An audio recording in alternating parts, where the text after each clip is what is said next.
Welcome to the Bank Marketing Show, the podcast that engages and informs you for success in today's marketplace. It's the show that will make you a better marketer with trends, tactics, and inspiration from experts and industry leaders.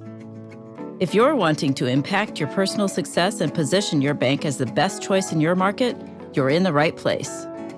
Now let's dive into today's show with your hosts, Chris and Dan. Hello there. Welcome to everybody to the Bank Marketing Podcast. We're glad to be with you today and very excited about our guest.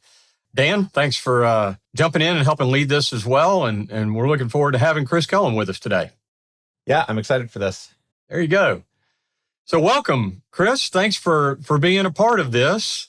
We are truly excited about it. And I think as we kind of introduce you and develop this, I think our listeners today are going to be really excited about the perspective that you're going to bring into this. And we were having some pre-conversation before the podcast today too about really, I think the humanness that you bring into our professional environment. So excited about having you. Yeah, you guys are lacking that human feel. Is that it? Well, we just want to make sure we're covering all the bases, right? Right. No, look, Yeah. I'm excited about being on here today, man. And you know, as we said, like you said before you press play or whatever on the equipment, man, it is, you know, all this, no matter what it is, we're in human to human sales. Like literally, it's about connecting, period. You know, and if I can help connect in some way, man, then, you know, I'm in, whatever that looks like. Love it. Yeah, Well, forgive me. And of course, I'm blinding y'all today, but I'm all right. that's okay. We like your hairdo. Yeah, I worked hard on it. Well, let me give the folks here kind of your official intro, and so they understand a little better who you are as a head coach and a strategist for Team Kellum, your company, and a little bit about what you do as a high performance mindset coach. I believe I'm couching that correct. And one of the things that I love, and as we go here, we're going to talk a little bit more about igniting your purpose. Your book that came out, and I know that I got a lot out of it, and it's not just a read, it is a working read, correct? And, It is. And looking forward to letting you share a little bit more about that and what you do. Your team works in developing high-performance leaders and teams and cultures. I love your expertise you bring in through neuroscience and some of those things. So I can't wait to talk about that a little bit further as well. And knowing your work with professional athletes, I think you cover NFL, NBA, just about every one of those, which is great. And a lot of college athletes as well, coaches, sports teams, those types of things, as well as your work in the corporate environment and work with corporate teams. So we're really excited about how you bring all of that together and can talk to some of our folks today. You had a background in 14 years in medical sales. Chris, you and I have known each other personally an awfully long time, and our wives and kids know each other, and mission trip work together and all kinds of stuff. But what I really love seeing is how you've taken so much of your life experience. I don't want to spoil anything here, but even your multiple spinal surgeries and a lot of your largest challenges in life, and now bring that to corporate and other environments about how we can improve ourselves, if I summarize that well. So, Yeah. So that's a little bit about you, and man, just really excited about having you today, Chris. Man, Yeah, look, I appreciate it. Me too. I'm excited for the abundance of Chris's on the podcast. I'm outnumbered. But welcome to the show. I thought we could start with, Chris Bates gave some intro to your background and kind of history there, but I'd love to hear that journey of like, how did you get from medical sales to, being an author, writing Igniting Your Purpose? Well, it's like John Maxwell says, the dream is free, but the journey is not, right? I feel like the journey I had to go to get here was not a fun journey. And, the shortest that I was in, I was at the peak of my career as a medical sales rep in brain, heart, and spine surgery. Mostly, that's what the focus was on. And at the peak, I did have a whole bunch of back surgeries, as you heard Chris talking about, and through that got put on long-term disability, just kicking and screaming. I couldn't believe it. And I was 38 years old, so I was floored.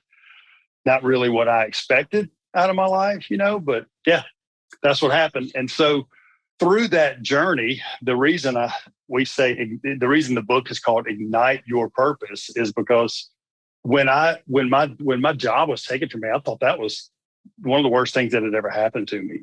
But had that not happened, I wouldn't have known my purpose. At the time, in all honesty, I was making lots of money, and I felt like because I was financially successful, I thought, hey man, yeah, I'm doing what I'm supposed to be doing. And I learned the hard way that wasn't it, but I'm grateful, man. I'm blessed. I thank the Lord every day for that. As hard as it was, and but through that, to answer your question, the book came to be because someone was asking me about writing a book, and at the time, all these things happened because once I was put on disability. And one of them was what was called Ignite Sports Camps. A group of guys came together, and I was a musician. My buddies were professional baseball players, and one of them looked at me, and Chris Snopek looked at me and said, "Hey, dude, what's it like to jam in front of a bunch of people?" And I laughed. I was like, "What do you mean, bro? What's it like to be on ESPN? That's every man's dream." And that started a conversation about what would it look to take our gifts and go serve what we call the least likely, right? Serve the needy, serve others. And so that's what happened. And even through all the back surgeries and all that, we kept doing all that. And man, it was crazy what happened. And so when I was asked to write a book, somebody asked me if I'd write a book on my life, just because all this stuff was happening. And I didn't want to do that. But what I did want to do was use the struggle that I'd been through to show how many amazing things came out of that from people that were, man, just faithful, just good people.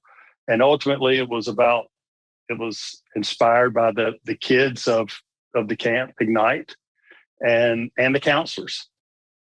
That's great. Finding, I like that theme of, finding the good in people, finding the good, the positive side of your life, of your story, even in the face of adversity. Just that phrase is sort of cliche, but everybody, has ups and downs, and everybody needs to be reminded, there's good things, there's stuff to look forward to. There's, a reason you're here. There's a reason it happened, and getting connected with that is super important.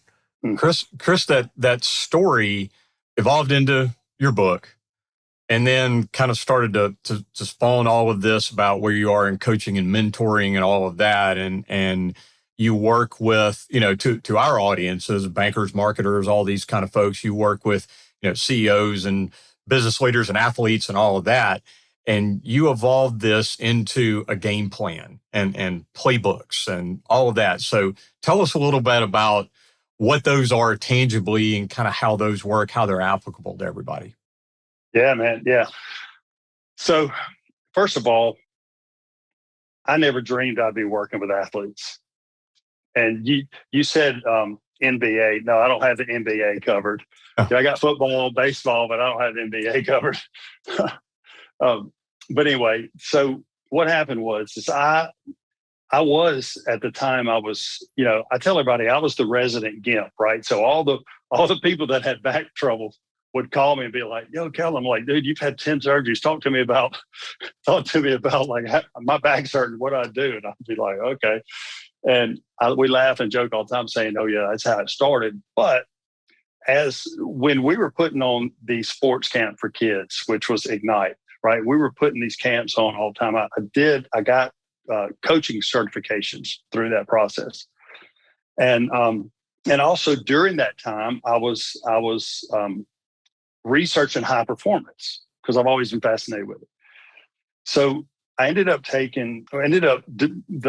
developing a system, I guess, from one. I started working with one athlete one athlete. He had just retired from the NFL or got hurt. And that one athlete, and he would ask me these questions, and I'd already developed like the coaching program, but it wasn't sports oriented. And, you mentioned I came from medical sales, right? So I was used to going up and having conversations with physicians and debating articles, right? I mean, because I always wondered, like, dude, why am I sitting in brain surgery looking at this? Like, I felt like I had people fooled. I was looking around going, how am I in here, man? And yet it was because, we laugh all the time and say, look, man, what they do is they go find some guys that they know can just talk, just some guys and some girls that can just talk to anybody. And they're like, hey, listen, we love the fact that you can talk, but here's the science. You go sell our product, but if you say anything that's not on this form, off this study, this what we call white paper, then you're fired, right? So that's how it came about, taking that approach. But instead, I wanted to use neuroscience as a way to not have to debate back and forth. And it is what it is, period. And so then as I'm working, as I picked up one athlete and then another one and then another one, I started taking all the content and putting in sports analogies, and it's called game plan. And then game plan, there's an overall game plan, and then there's a playbook. And so then there's also what we call workouts, right? And it's based off of what's just what we call neuroplasticity, right?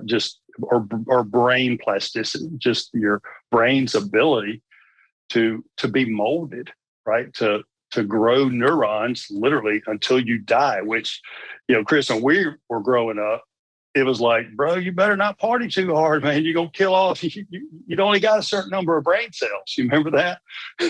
Those stupid people. I remember people saying that, but the truth is, and I wouldn't know I wouldn't know anything about that. But go ahead. Yeah, right. Dan, I don't know if you deny it. Yeah.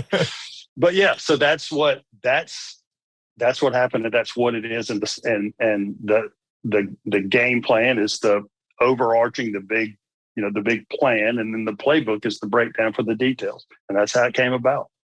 Take us through what's in what does a game plan actually look like? Like if you're starting to work with a new client, it sounds like it's kind of the first thing you like look that. at.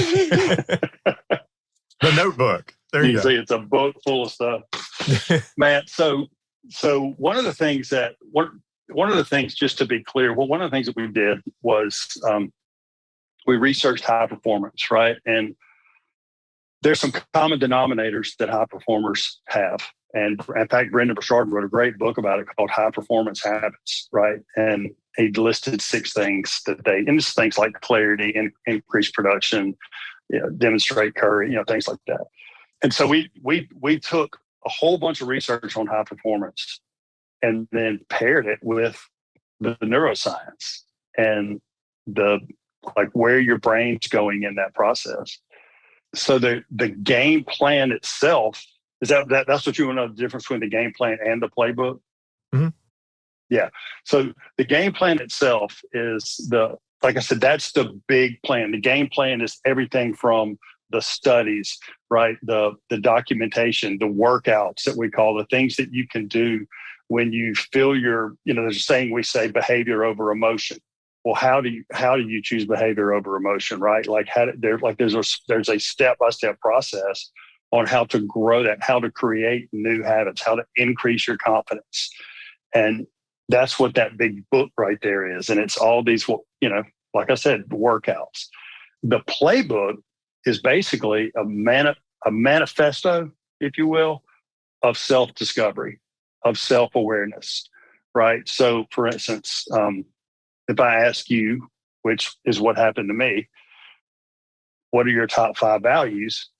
If you're like most people, you're going to go, well, family. I like, but when you do that, you're thinking about what your values should be instead of going what they are. Right. So it's who you should be versus who you actually are. And we have a process of figuring that out. It's we use a game. Actually, it's just a card game. It's pretty fun. People always trip out, because it happens so fast. But so the playbook the playbook is about you. It is literally everything is you. It's your triggers. It's the things in your life that you need in your life and the things in your life that you don't need in it. And it's not very easy. It's like you read it and it's like, oh, these are pretty quick. Oh yeah, I know these answers, but it's usually a little bit harder once you start writing it down. You get through the series of questions or choices and start to develop the picture of kind of who you are at your core, right? Like you're using the I've worked on values for like kind of core values for my company, and I always read the definition of them as not like you're saying, like not what you want to be, but kind of what you truly believe, like the things about you that don't change, that 30 years from now would be the same, right? That are your core, truly your drivers. And so based on those values that you have, like how can you use those to, find your path? And that's a good question. Let me say this. One of the things that motivated me so much about values was when I had a guy that came up to me, and when I saw this person, he was in his 70s and close to retiring, but had all the money in the world. Like everything that you envision success to be, this guy was it. And yet he and I had this conversation, had tears in his eyes. He's like, Chris, there's got to be more, man. What is this? And I just was like, whoa, man, like, wow. And that, for whatever reason, that we started talking about values. He couldn't name them. And when I was writing the book, I went and asked, I bet you I asked 100 people, probably more than that. Hey, man, what are your values? And nobody could answer it. I had like 2 people actually say, yeah, and they were able to tell me. And so anyway. As I was just kind of riffing on, you have your core values, you start to get on that journey of self-discovery and understand who you are. But, how do those core values go into the finding your path or, getting into the day-to-day stuff that you focus on with? Yeah. With and Dan, us as business owners and leaders, Chris, I love what you mentioned is that the core values should not be the things that we aspire to. Right. And so, probably some of our listeners today are, leaders of companies and banks and so on and so forth. And it's not just writing down, well, integrity, this, that, and all that.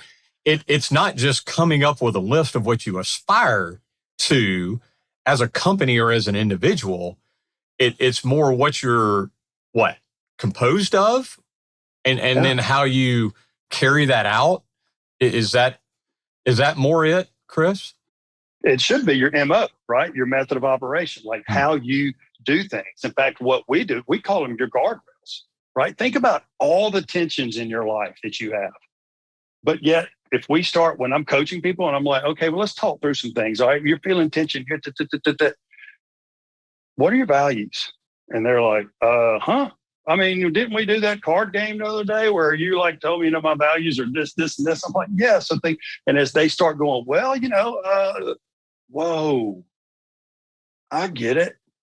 And what happens is they take that in that conversation, they take whatever that circumstance or situation is, and they filter it through those values. Things look a lot different. And that's just one example. Can you give us some examples of values, or maybe I'm kind of thinking in my head, what is how do you define a value? Like what is a value versus something that somebody might think is a value, but isn't? Yeah, man, that is absolutely. So personally, I'll do personally and professionally, right? Like personally, I've used the example of, family, is a value. Right. It just, if family is, you don't have to, most people are like, well, I got to put family. I got to do family, man. Look, man, we get it. If it's that can be a secondary value. Doesn't mean you don't love your family, but what gets you up and gets you rolling, right? Like for instance, for myself, it's communication. One of the reasons that I value communications is because I learned how poorly I communicate at times. That's 27 years of marriage, right? And so as I'm like, you know what? I value communication, but the depth of my communication was not something that I valued. So I was able to, because I was motivated by that, motivated by the value of communication, I was able to then go deeper and have the desire to learn, to go deeper in my communicating skills, if that makes sense. And professionally, it's like I'm in New Orleans right now working with a company that their values are teamwork, execution, and excellence, right? And so everything that they're doing is filtering through as best they can teamwork, execution, excellence, and making those values extremely practical, all the way down to having a meeting and saying, okay, after the meeting, how did we practice teamwork, execution, and excellence? Just really making it part of the culture. And it's amazing what happens when you do that. And that's just values. There's so many other areas to focus on as well. I bet there are. So thinking about that, that's a good segue to this question we talked about a little bit before we started too. Is what are some of the commonalities that you see with those with successful corporate teams? What's something that our listeners can take and apply to their teams that you see as common traits, Chris? I'll tell you that the number one thing I see is companies they're like wallowing around and they're like, dude, can you come in here? Because I do consulting stuff as well. And they're like, can you come in here and talk about or whatever? And almost every time I go in there, it's because they're not living their values and they're scattered, man. It's like you're going an inch deep and a mile wide. Whereas, man, you filter everything through those values and you truly indoctrinate that into who you are as a team, as a company. Man, once it becomes part of the culture, it's really difficult to remove it from based on what I've seen, because people buy into it. People buy into your values. So there's some benefit to defining. I mean, if you define them and you kind of either literally or proverbially get them up on the wall for everybody to see, it starts getting kind of ingrained. But then it sounds like that's not it, right? There's some active stuff you do, like like you're saying, take the last 5 minutes of every meeting and just talk about how you applied those values today. And then when you go into the next meeting, you're already kind of thinking about it and it's starting to change your actions. Yeah, because haven't we all been in a meeting or gone to a company before, and on the door, they're touting these 3 values, and you walk in there and go through customer service, and it's you don't experience any of those values. Yeah, they put the values up on. Yeah, they put the values up on the wall as a marketing thing, and not as a true core, like who we are. Right. Darn exactly well, right. Everybody listening or watching this show is sitting there going, yeah, oh gosh, yeah. I did that 10 minutes ago. That's, yeah.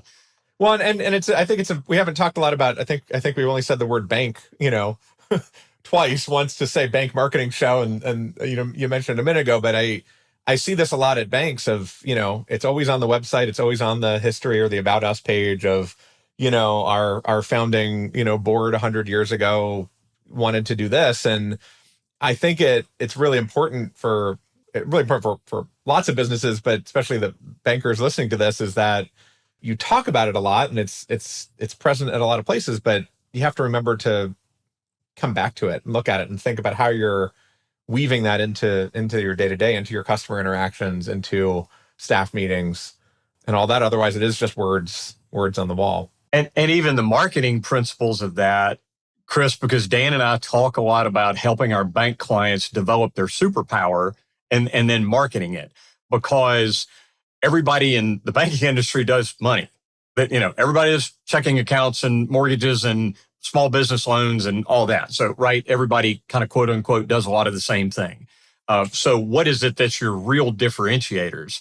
And from a marketing perspective, it's developing that superpower. So is it, Dan, a couple episodes ago when we had Shannon Aker on, the president of the Bank of Brookhaven, man, so community centric and focused, and not, I mean, both ways, into it and back out of it. And it was just awesome to hear that, and was obvious that's their core strength, right? That's their core superpower and their selling point. So as you're working, Chris, with some of these teams, how are you kind of helping them to develop that? We were talking about values, and now really identifying what it is that they're about individually and corporately. Yeah, man, it's a great question. Look, I always say this, man, there's that companies take on the personality of their leaders, right? And I mean, you see it all the time. And you see it a lot of times in the disruption from a change in leadership. And someone may hold these values, and then another leader comes in trying to operate under the values of a person that he doesn't value those same things, right? There's this thing that we do, it's called the 4 C's, right? And it's clarity, confidence, courage, calling. Clarity, confidence, courage, calling. And so now think of it in terms of a playbook, right? When you get when you're clear on the plays, now you're confident, right? Because clarity literally produces confidence. Confidence, now you know the plays, man. You're like, okay, and now you can take the steps, right? And the more you take the steps, the more confident you get. I use this example a lot with wide receivers, right? Wide receivers go on to a new team. The coach has a different way of doing things. They learn the plays. They get confident in the plays, and they're just running the plays. And now they can run the plays, but now they can, once they're confident, they can put their own move on it, right? Put their own little touch to that play. Because now that they're doing that, they have the courage that it takes to step out. But the confidence is still there, driving the courage that came ultimately from the clarity. And when you do that, what happens? It leads you to what we call the calling. It can be a personal calling, a personal understanding who you are, a why, if you will. It can be the calling of a company, right? I mean, look, if banks, yeah, you deal with money, right? I mean, it's pretty much the same thing, but it's nowhere close to the same thing, because today's generation, one of the craziest stats that blew my mind is today's generation, they would rather buy from a purpose-driven company and spend more money than they would a company that's not purpose-driven, because it's literally who they are. And if you're marketing to that generation, you have to literally lead by example, because they're going to see through it. And that's why if you don't have a playbook, if you don't have a game plan, if you don't have the clarity of knowing who you are as an organization, what you stand for, man, you're going to be sitting there in my opinion, you're going to be sitting there with a bunch of gray-haired clients as some younger kids come in there and start doing the exact same thing you're doing. They're just purpose-driven. Yeah, and I think that's so. My brain is sort of spinning on lots of different applications to banks here, but I think we're talking about, like, you're not necessarily, like, you're not throwing out a Facebook ad with here's our bank's 5 core values, right? But it's more of, those things, and you can talk about them more. And I think so much of what Chris Bates and I got to remember to separate those two out here. In working with banks is there's lots and lots of banks. Everybody offers pretty similar products. So the key of marketing is differentiating in a authentic way that connects with your community. And I think, it always goes back to those values, right? If your bank, if your bank has a day of service, once a year, where all the employees talk about that, right? That's part of your values. And it might be a reason that, a customer chooses you or looks at you more. They're making a banking decision. But that's a small example, but I think it applies real broadly too.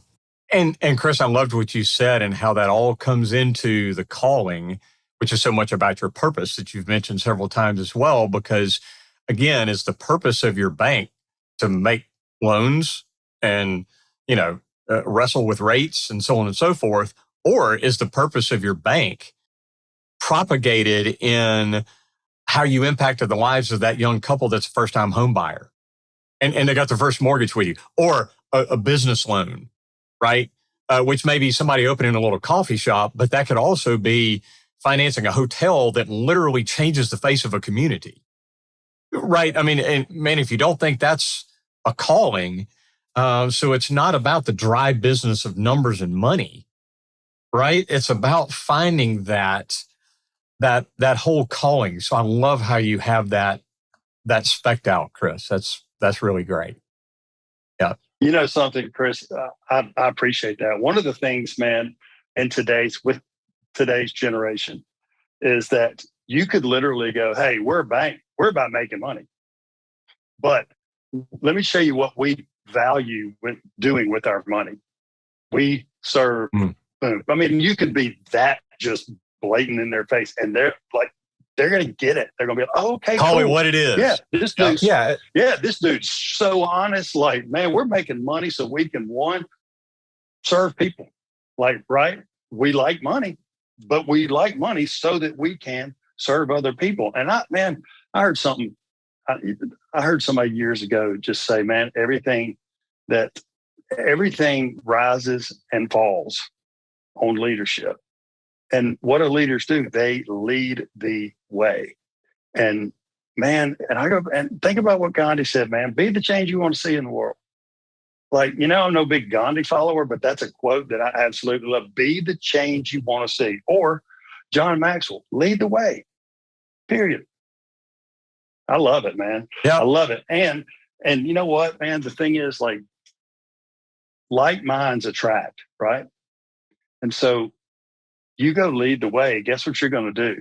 One, yeah, you'll be financially successful, if in what we're talking about, right? But also, you're going to draw people to you that want to change. Man, they want to make change in the world, just like you do. And man, when you are clear, people want to follow people that are stepping out. And when we understand cognitively what's going on, there's a reason only certain people step out, right? Those people that take that first step. And when you understand cognitively that, man, your brain's designed to do what's trying to keep you safe. It don't want you stepping outside of your comfort zone. And it's not you. It's just the way. I mean, it doesn't want you to get eaten by a bear, or whatever that looked like, or what. But it's just keeping you in your comfort zone. It's trying to conserve energy. And when you understand that tolerance level is right here, and we just push against it over and over and over again, when we have that confidence and we have that clarity and that confidence and that courage to do what we call launch and adjust, man. Step out and then adjust and watch people come to you, man. I see it all the time. It's contagious. So, Chris, we've got a question for you. In the industry that we're working with bankers a lot, it is so often about risk and risk aversion. And what you were just talking about is that inhibitor of fear and those types of things. And I know it from you having come in and worked with my agency and our team here, and also having worked through your book here. And I'm not going to show the audience any of my answers. I'll keep the book turned this way. No, but what I love about your book, Chris, is it's so much of a proliferation of what you've described and the processes and developing it all. But you've also got some really great workbook stuff in here, so that the further I got through it, the more applicable and tangible it became for me as a business owner, for me as a husband, a father, a person, all those things, and the cross-section of those. So if one of our listeners today is risk averse about some of the things that you've been talking about and moving forward through clarity and through all of those things, whether it's in a micro version, I'm just really stuck in a rut today, I can't Dan wanted me to get all this paperwork to him, and I can't do that. Either I'm stuck in that, or the company is flat and we're not, and we're kind of stuck. What are some of your thoughts, Chris, and things you could share with a listener that feels stuck in that? Well, first of all, I appreciate that question, man, because I've been there, right? I mean, I teach this stuff and I get there from time to time, and it personally, right? And to me, it all boils back to one thing. Why are you doing it? It can be whatever. It can be, why are you getting out of bed every day? Why are you working on this project? Research says that when we ask ourselves that question and answer it, it takes an average of 3 to 5 times of answering why, to get to the core of that. And what I have found is that most people aren't operating under the core. It's surface level. And when you are motivated by why, literally by why you're doing it, I have found, and my clients have found, is that when you practice that, man, you don't find yourself stuck as much as you would otherwise, because you're motivated by it. I love that. And the kind of the descending whys, or I know I've heard different names of that exercise. I've done that with clients before, where, you might say, well, why do we run Google ads? Well, because we want more customers. Well, why do you want more customers? Because, we want the bank to grow. Why do you want the bank to grow? So, you eventually get to a point of like, so we can help our community, so we can provide services to the disadvantaged, so we can, do any number of other things. And it's hard to do on your own, but I mean, there's such value in getting to that root cause. Mm-hmm.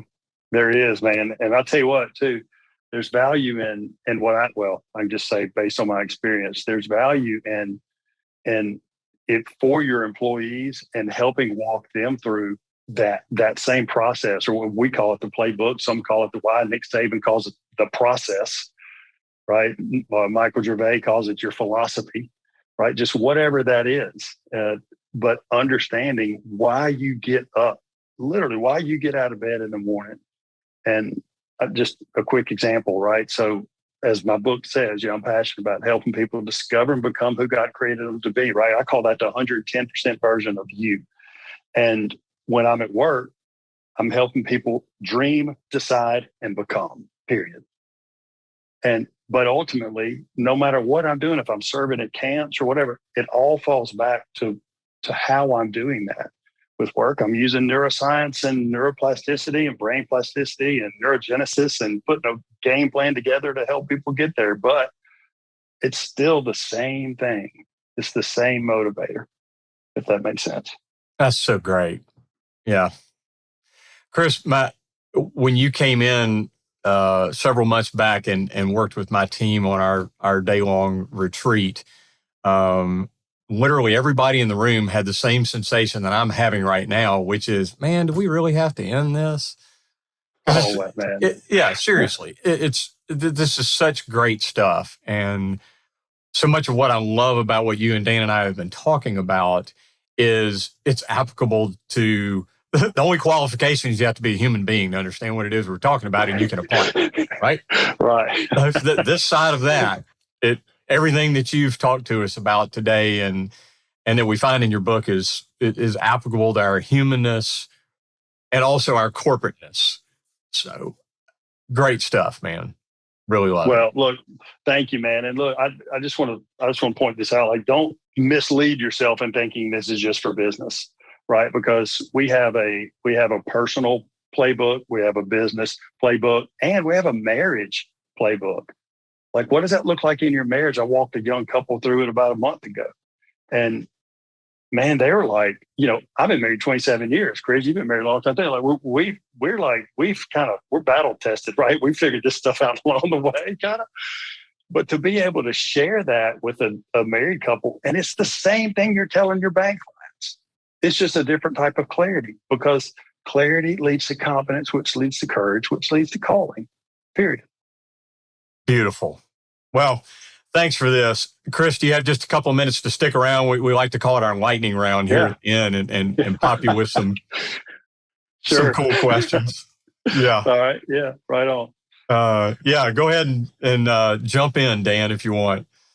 Yeah. So we'll, if you've got a longer answer, we've got a few seconds. Just you don't have to rush through, but we'll hop in. So first one we ask is, can you share a personal best or a business best?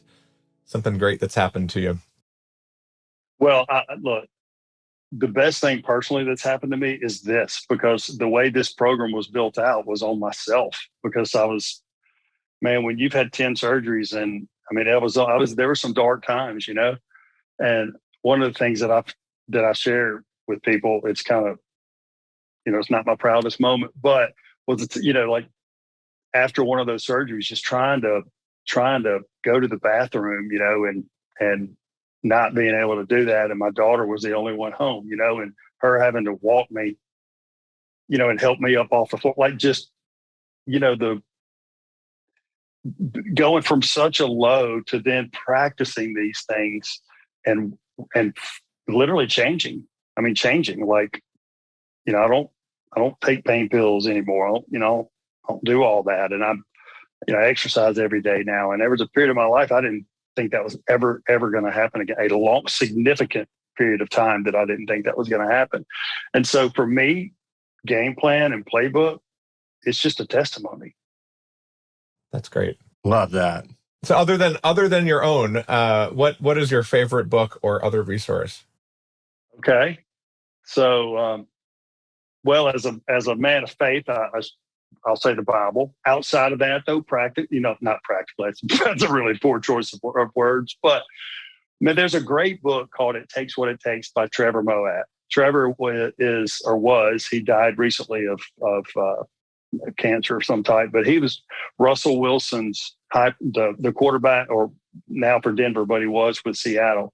He was his high performance coach, and he wrote a book, and it's called "It Takes What It Takes" because it's about neutral thinking. And I highly encourage anybody watching this to go get that book and understand, like, this is what this neutral thinking, you can use it for kindergartners, or whatever age, or you can use it for the top 1% of the athletes in the world, like Russell Wilson. And it teaches you how to think neutrally and, stay in the moment. 1 second to the next. It's powerful. Wow. That's great. I'm going to have to check that out. Yeah, we'll definitely link to that one for sure. Well, and I've got a kindergartner too, so I'm like, oh, maybe there you go. Maybe that would work there too. Oh, there you go. What's the most impactful piece of advice you've received? Serve first, add value first. I heard John Maxwell say that years ago, and it blew me away. And so I started practicing that. And for me personally, that's serve, period. That's awesome. What is something you always tell your staff or your clients? There's nothing, you weren't created to be average. There's greatness in you because greatness created you. Now I say that, that might not be what you were looking for, but I say that over and over. Yeah. It is. That is exactly it, Chris. And I have, again, you and I have known each other for a long time. And what I love about watching you present day is watching you live that out, and knowing that you're not average and using your description in words is the 110% of you. So it's really cool. Absolutely. And it's been so great having you here today. And I know that there've got to be a bunch of our listeners that would love to maybe continue the conversation with you or look further into it, or certainly to get igniting your purpose and all of that. So for everybody listening or watching, we'll have all of this in the show notes and the link to your book so that people can go grab it. And I certainly want to encourage people to do that, man, because it's a great one. It's a life changer. So kudos to you for that. Yeah. Thank you. So tell us a little bit about how else folks can get in touch with you, Chris. Man, it's real simple. One, you can Google me. That's, it'll take you to the website. But man, Chris@teamkellum.com. Just CHRIS, Chris@teamkellum.com. Perfect. Man, we can't thank you enough for this. From the front end of this, we knew that this was not exclusively about banking, but it was, again, about our humanness and all that. So love the work that you're doing and what you got to come on the show and share today, and can't thank you enough, my friend. Brother, thank you, man. Look, and y'all keep it up, bro. You're making a difference, man. Yeah, thank you so much. I know I'm feeling some inner calm and definitely inspired to go on the rest of my day, and really appreciate you taking time to chat with us. Right on, Dan.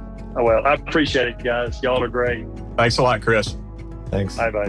Bye, y'all. Thanks for joining us. To go deeper or get access to some of the valuable nuggets from today's show, go to bankmarketingshow.com. There you'll find episodes, links to resources, and much more. Be sure to subscribe wherever you find your podcasts. And join us next time.